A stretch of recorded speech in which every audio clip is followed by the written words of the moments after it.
11 দৰা কইনাই আজি যুগ্ম জীৱনৰ পাতনি মেলিলে। হয়, এই দৃশ্য বঙাইগাঁও জিলাৰ অভয়পুৰীৰ লালমাটি দুৰামাৰীৰ গণেশ মন্দিৰৰ। ভাৰত বিকাশ পৰিষদৰ অভয়পুৰী শাখা আৰু গণেশ মন্দিৰ পৰিচালনা সমিতিৰ উদ্যোগত অনুষ্ঠিত গণবিবাহত জিলাখনৰ বিভিন্ন প্ৰান্তৰ 11 দৰা কইনাই দাম্পত্য জীৱনৰ পাতনি মেলে। পুৰোহিতৰ মন্ত্ৰোচ্চাৰণ, বেণ্ড পাৰ্টি আৰু আয়তীসকলৰ উৰুলিত মুখৰিত হৈ পৰে গণবিবাহস্থলী। বিবাহৰ মাংগলিক কাৰ্য সমাপন ঘটাৰ পিছতেই দৰা কইনা ট্ৰাংক কম্বলকে ধৰি বিভিন্ন উপহাৰ আগবঢ়ায় আয়োজক সমিতিয়ে। উল্লেখ্য যে গণবিবাহ অনুষ্ঠানৰ আমন্ত্ৰিত লোকসকলৰ বাবে প্ৰীতিভোজৰো ব্যৱস্থা কৰিছে উদ্যোক্তাসকলে। অভয়পুৰীৰ পৰা আজিজুল ইছলামৰ ৰিপৰ্ট, অৰুণোদয় আছাম। ভাৰত বিকাশ পৰিষদ অভয়পুৰী শাখা জৰিয়তে আমি আজি কেইবা বছৰ ধৰি এই গণেশ মন্দিৰ পৰিচালনা সমিতিৰ সহযোগত আৰু আমাৰ ভাৰত বিকাশ পৰিষদ অভয়পুৰী শাখা তথা অন্যান্য অসম প্ৰান্তৰ আৰু বিভিন্ন শাখাৰ সহযোগত আমি ইয়াত এই গণবিবাহ এই কাৰ্যসূচী আমি পালন কৰি আহিছোঁ। আজি কেইবা বছৰ হ'ল, মাজতে আমাৰ কৰোণাৰ কাৰণে 2 বছৰমান হয়তো ব্যাহত হৈছিল। তাৰ পিছৰ পৰা আমাৰ এই কাৰ্যসূচী চলি আছে। এইবুলিও আমাৰ প্ৰায় 10 আমাৰ দৰা কইনা, নতুন দৰা কইনা আহি পাইছে আৰু এযোৰ আহি আছে। তেওঁলোকৰ গাড়ীখন বাটতে কিবা বেয়া হোৱাৰ কাৰণে তেওঁলোকে আহি পোৱা নাই। আহিলে আমি ইয়াৰ পৰৱৰ্তী তেওঁলোককো আমি বিয়া পাশত আবদ্ধ কৰাৰ কাৰণে আমি ব্যৱস্থা কৰি দিম। ইয়াত আমাৰ অভয়পুৰী আৰু শাখাৰ তথা আমাৰ অভয়পুৰী ৰাইজ আমাৰ এই গণবিবাহ পৰ্বত যথেষ্ট সঁহাৰি বা সহযোগ আগবঢ়াই আহিছে।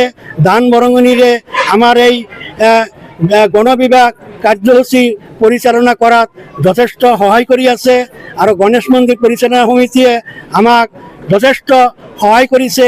ইয়াত বিয়া পাতাৰ কাৰণে, ইয়াত খোৱা লোৱা বিভিন্ন ধৰণৰ কাৰ্যসূচী পৰিচালনাৰ কাৰণে এই গণেশ মন্দিৰ পৰিচালনা সমিতিয়ে আমাক যথেষ্ট সহায় সহযোগিতা আগবঢ়াই আছে। এইবাৰ 10 হৈছে আৰু এযোৰ আহি আছে, কিন্তু গাড়ী বেয়া হোৱাৰ কাৰণে তেওঁলোকে আহি পোৱা নাই। আহি পালে আমি সেইটো ব্যৱস্থা কৰি দিম। এইখিনি দৰা কইনাক আমি তেওঁলোকৰ এটা বাকচ, কম্বল আৰু ধুতি, তাৰপিছত ধুতি, পাঞ্জাবী, শাৰী, পেটিকোট, এনেধৰণৰ বিভিন্ন ধৰণৰ কাঁহী বাতি আৰু তাৰ লাগতিয়াল শাখা সিন্দুৰ এইবিলাক আমি তেওঁলোকক দৰা কইনাক আমি দান হিচাপে আগবঢ়াওঁ। আৰু তেওঁলোকৰ লগত অহা মানুহখিনিক আমি ইয়াত খোৱা বোৱাৰো ব্যৱস্থা কৰি দিছোঁ। তেওঁলোকে আমাৰ ইয়াতে আমি খোৱাৰ ব্যৱস্থা কৰিছোঁ। ইয়াত উপস্থিত ৰাইজৰ পৰা আৰম্ভ কৰি সকলোৱে যাতে খাই যাব পাৰে আৰু প্ৰতি বছৰে এনে খোৱা লোৱা কৰে, তাৰ কাৰণে আমি উদ্যোগ লৈছোঁ। সেইখিনিয়ে।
শ্ৰী গণেশ মন্দিৰ পৰিচালনা সমিতিয়ে আৰু এই সমিতি আমাক যিখিনি ভূমিকা দিছে, আমাৰ কন্যাদানৰ সামগ্ৰীখিনি দান দিছে।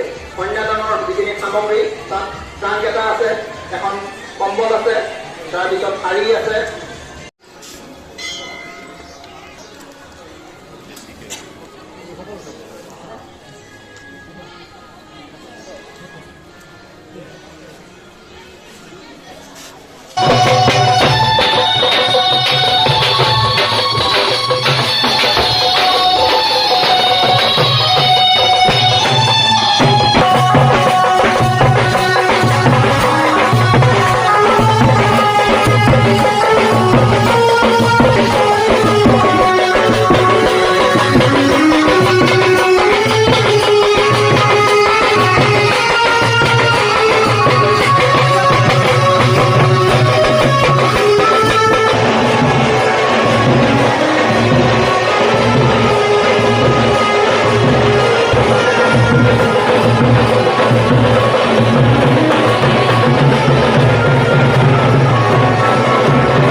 ওই যে 15 দিন হয়েছে থানায় চিন্তা নাই